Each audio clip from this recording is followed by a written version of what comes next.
The Giver audiobook and explanation. Chapter 1. It was almost December, and Jonas was beginning to feel frightened. No, wrong word, Jonas thought. Frightened meant that deep, sickening feeling of something terrible about to happen. Frightened was the way he had felt a year ago when an unidentified aircraft had overflown the community twice. He had seen it both times. Squinting toward the sky, he had seen a sleek jet, almost a blur at its high speed, go past, and a second later heard the blast of sound that followed. Then, one more time, a moment later, from the opposite direction, the same plane. At first he had been only fascinated.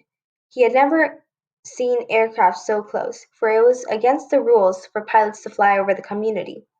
Occasionally, when supplies were delivered by cargo planes to the landing field across the river, the children rode their bicycles to the riverbank and watched, intrigued, the unloading and then takeoff directed to the west, always away from the community. But the aircraft a year ago had been different. It was not a squat, fat-bellied cargo plane, but a needle-nosed single-pilot jet. Jonas, looking around anxiously, had seen others, adults as well as children, stop what they were doing and wait, confused, for an explanation of the frightening event. Jonas is the protagonist of the story and is one of the main characters. He had seen a mysterious aircraft fly above him, but he doesn't know what or why it was there twice. Pilots were not allowed to fly over the community? Why? Children would only see cargo planes deliver supplies from a distance. The aircraft Jonas saw was not the same as the cargo planes. He was not the only one watching the plane either. It was not normal for the community people to see planes fly over them. Then, all of the citizens had been ordered to go into the nearest building and stay there. Immediately, the rasping voice through the speakers had said, "Leave your bicycles where they are." Instantly, obediently, Jonas had dropped his bike on its side on the path behind his family's dwelling. He had run indoors and stayed there, alone. His parents were both at work, and his little sister Lily was at the child care center where she spent her after-school hours. Looking through the front window, he had seen no people. None of the busy afternoon crew of the street cleaners, landscape workers, and food delivery people who usually populated the community at that time of day. He saw only the abandoned bikes here and there on their sides. An upturned wheel on one was still revolving slowly. He had been frightened then. The sense of his own community silent, waiting, had made his stomach churn. He had trembled. But it had been nothing. Within minutes the speakers had crackled again, and the voice, reassuring now and less urgent, had explained the pilot in training had misread his navigational instructions and made a wrong turn. Desperately, the pilot had been trying to make his way back before his error was noticed. What is happening in their community? Jonas and the rest of the citizens had to go to the nearest building because there was an unauthorized aircraft flying over them. Was it that much of a big deal? It was just Jonas. They went indoors as they were told while their parents were at work. There was nobody in sight in the community. Jonas was very scared about the situation, especially since it was just him. Soon, someone announced that it was fine. They said that the pilot took a wrong turn. Is this what they do every time this happens? Why is it such a big deal? Needless to say, he will be released, the voice had said, followed by silence. There was an ironic tone to that final message, as if the speaker found it amusing. And Jonas had smiled a little, though he knew what a grim statement it had been. For a contributing citizen to be released from the community was the final decision, a terrible punishment, an overwhelming statement of failure. Even the children were scolded if they used the term lightly at play, jeering at a teammate who missed a catch or stumbled in a race. Jonas had done it once. He shouted at his best friend, "That's it, Asher! You're released!" When Asher's clumsy error had lost the match for his team. He had been taken aside for a brief and serious talk by the coach, had hung his head with guilt and embarrassment, and apologized to Asher after the game. Now, thinking about the feeling of fear as he pedaled home along the river path, he remembered the moment of palpable, stomach-sinking terror when the aircraft had streaked above. It was not what he was feeling now with December approaching. He searched for the right word to describe his own feeling. The speaker announced that the pilot will be released, which meant that he will not be able to return to the community. Releasing someone was a terrible punishment and quite embarrassing. Children got in trouble for using the term in a playful manner as well. They would have a meeting with an adult about the matter, which makes the child guilty of what he or she had done. Jonas was remembering his fear when the aircraft passed by. He was paralyzed with fear and he felt sick to his stomach. He couldn't describe his feelings at the moment. Jonas was careful about language, not like his friend Asher, who talked too fast and mixed things up, scrambling words and phrases until they were barely recognizable and often very funny. Jonas grinned, remembering the morning that Asher had dashed into the classroom, late as usual, arriving breathlessly in the middle of the chanting of the morning anthem. When the class took their seats at the conclusion of the patriotic hymn, Asher remained standing to make his public apology as was required. I apologize for inconveniencing my learning community. Asher ran through the standard apology phrase rapidly, still catching his breath. The instructor and class waited patiently for his explanation. The students had all been grinning because they had listened to Asher's explanations so many times before. I left home at the correct time, but when I was riding along near the hatchery, the crew was separating some salmon. I guess I just got distraught watching them. I apologized to my classmates, Asher concluded. He smoothed his rumpled tunic and sat down. We accept your apology, Asher. The class recited to the standard response in unison. Many of the students were biting their lips to keep from laughing. Jonas had a friend named Asher, who was careless about his talking. He was funny and talked too fast, while Jonas was very careful about language. Jonas remembered funny moments where Asher was late to the classroom and had to apologize for his mistake. This was quite frequent. We just learned that Asher can get distracted very easily, watching the crew work with salmon, for example. Tunic. A tunic is a garment for the body that reaches from the shoulders to between the hips or knees.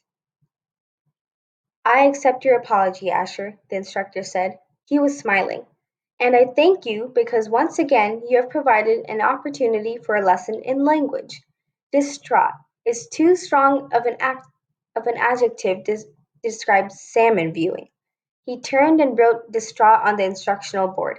Beside it, he wrote distracted. Jonas, nearing his home now, smiled at the recollection.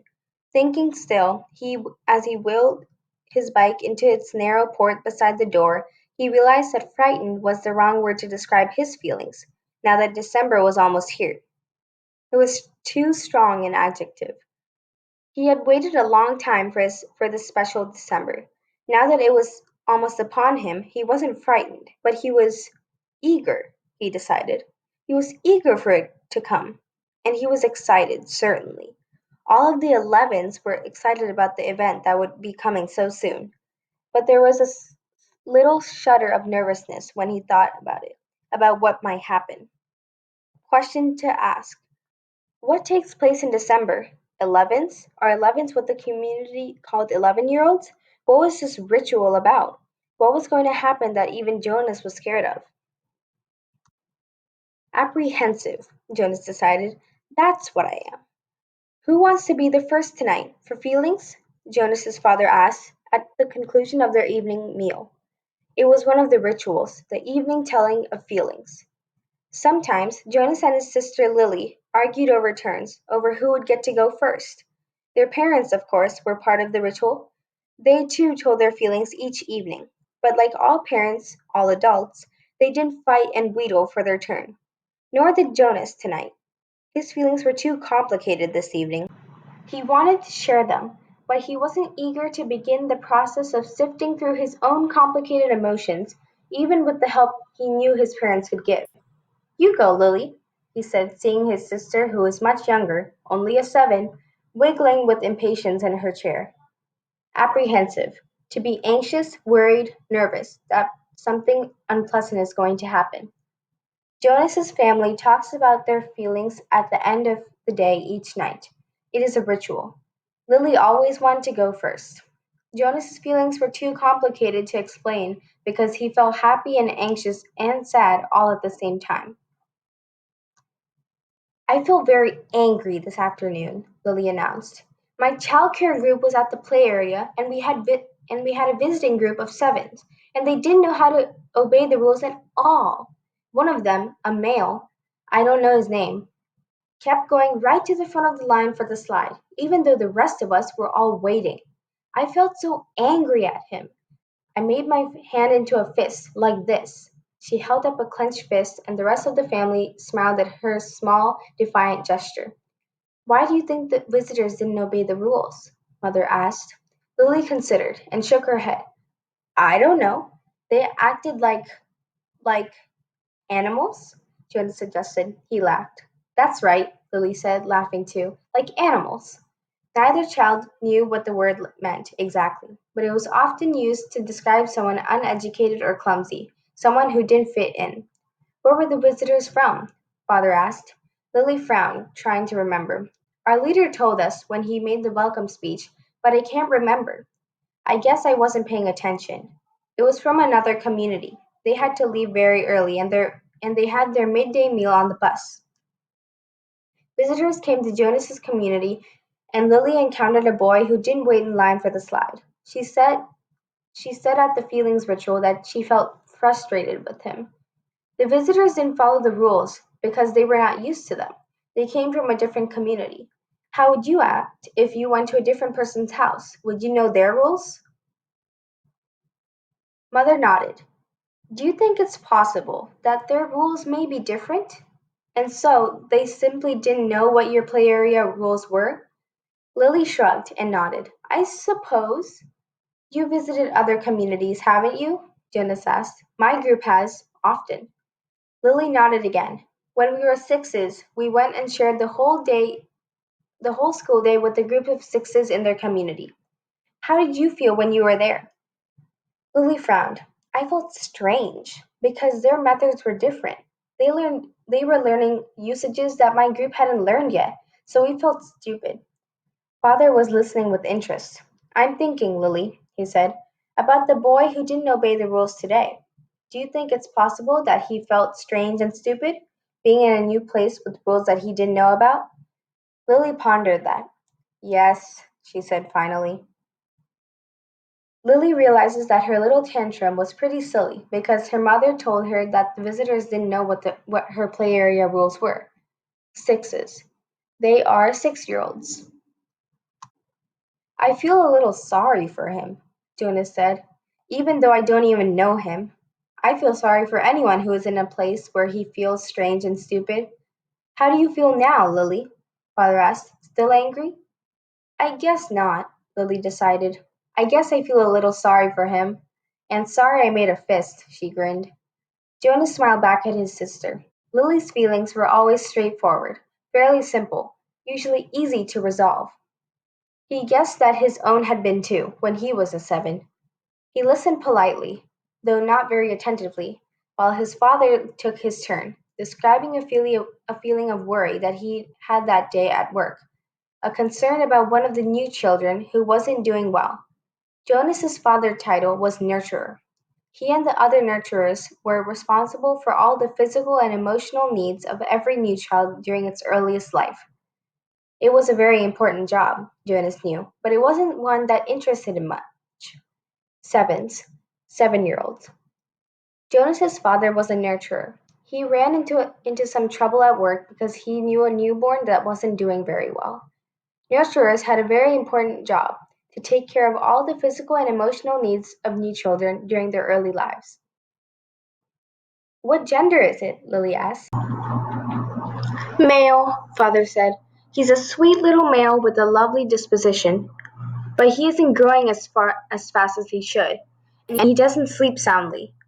We have him in the extra care section for supplementary nurturing, but the committee's beginning to talk about releasing him. Oh no, Mother murmured sympathetically.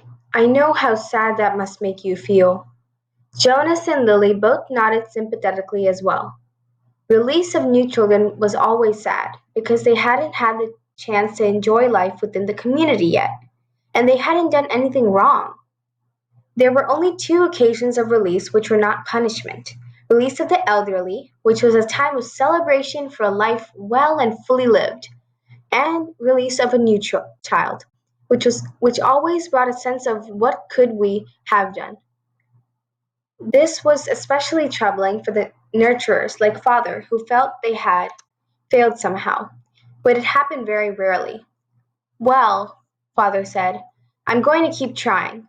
I may ask the committee for permission to bring him here at night if you don't mind. You know what the night crew nurturers are like. I think this little guy needs something extra. Of course, mother said, and Jonas and Lily nodded. They had heard father complain about the night crew before. It was a lesser job, night crew nurturing, assigned to those who lacked the interest or skills or insight for the more vital jobs of the daytime hours. Most of the people on the night crew had not even been given spouses because they lacked, somehow, the essential capacity to connect to others, which is required for the creation of a family unit. Maybe we could even keep him, Lily suggested sweetly, trying to look innocent. The look was fake, Jonas knew. They all knew. Lily, mother reminded her, smiling, you know the rules. 2 children, 1 male, 1 female, to each family unit. It was written very clearly in the rules. Jonas's father wants to keep caring for the baby boy. The family rules are 2 children, 1 male, and 1 female. Lily giggled. Well, she said, I thought maybe just this once. Next, mother, who held a prominent position at the Department of Justice, talked about her feelings. Today, a repeat offender had been brought before her, someone who had broken the rules before, someone who she hoped had been adequately and fairly punished, and who had been restored to his place, to his job, his home, his family unit. To see him brought before her a second time caused her overwhelming feelings of frustration and anger, and even guilt that she hadn't made a difference in his life. I feel frightened too, for him, she confessed. You know that there's no third chance. The rules say that if there's a third transgression, he simply has to be released. Jonas shivered. He knew it happened. There was even a boy in this group of 11s whose father had been released years before. No one ever mentioned it. The disgrace was unspeakable. It was hard to imagine. Lily stood up and went to her mother. She stroked her mother's arm. From his place at the table, father reached over and took her hand. Jonas reached for the other. Jonas's mother works for the Department of Justice. One by one they comforted her. Soon she smiled, thanked them, and murmured that she felt soothed. The ritual continued. Jonas? Father asked. Your last tonight? Jonas sighed. This evening he almost would have preferred to keep his feelings hidden, but it was, of course, against the rules. I'm feeling apprehensive, he confessed, glad that the appropriate descriptive word had finally come to him. Why is that, son? His father looked concerned. I know there's nothing really to worry about, Jonas explained, and that every adult has been through it. I know you have, father, and you too, mother, but it's the ceremony that I'm apprehensive about. It's almost December. Lily looked up, her eyes wide. The ceremony of 12, she whispered in an awed voice. Even the smallest children, Lily's age and younger, knew that it lay in the future for each of them. I'm glad you told us your feelings, father said. Lily, mother said, beckoning to the little girl, go on now and get into your night clothes. Father and I are going to stay here and talk to Jonas for a while. It was against the rules to keep one's feelings hidden at the ritual. So Jonas had to tell his family that he was worried about the ceremony in December. Ceremony of 12. Ceremony where 11s officially become 12. It is considered honorable and amazing to little children like Lily. Lily sighed, but obediently she got down from her chair. Privately? She asked. Mother nodded. Yes, she said. This talk will be a private one with Jonas. That is the end of chapter 1 of The Giver. Thank you for reading. Subscribe and hit the like button if you want more presentations or videos like this one. Bye.